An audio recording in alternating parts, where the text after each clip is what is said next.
جی میرا ایک سوال تھا، جی ایمان اور جہالت میں کیا ڈفرینس ہے؟ جس طریقے سے ہم کسی نان مسلم کو آپ دیکھتے ہیں، ملحد ہیں؟ ہندو ہو یا جی نہیں مسلمان ہیں؟ مسلمان ہوں۔ مسلمان ہیں؟ جی جی آپ نے کہا ایمان اور جہالت میں، جی جی ایمان اور جہالت میں کیا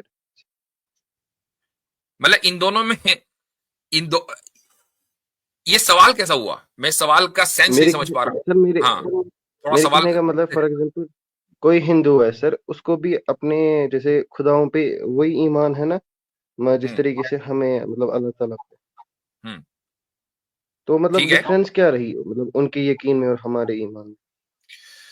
دیکھیں ان کے اور ہمارے ایمان میں جو ڈفرنس ہے وہ یہ ہے کہ ان کے یہاں بے ایمانی بھی ایمان ہے. ٹھیک ہے، ہمارے یہاں بے ایمانی ایمان نہیں ہے.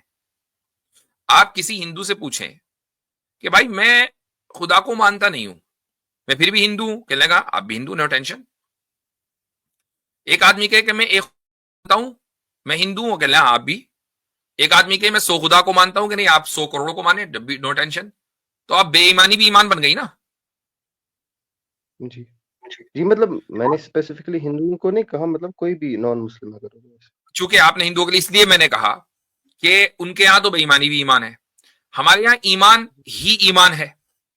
اب آپ یہ کہیں کہ نہیں بھائی پھر کرسچینٹی کو لے لو، تو مجھے ایک بات بتائیے کہ جس خدا کے اوپر آپ یہ ایمان رکھ رہے ہیں کہ وہ ایک ہے، اس کو پھر یہ کہیں کہ وہ 3 ہے، یہ بے ایمانی کا ایمان ہے.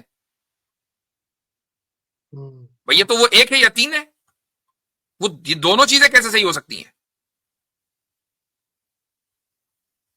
تو بے ایمانی کے ساتھ ٹھیک ایمان، بے ایمانی کے ساتھ ایمان جمع نہیں ہوگا.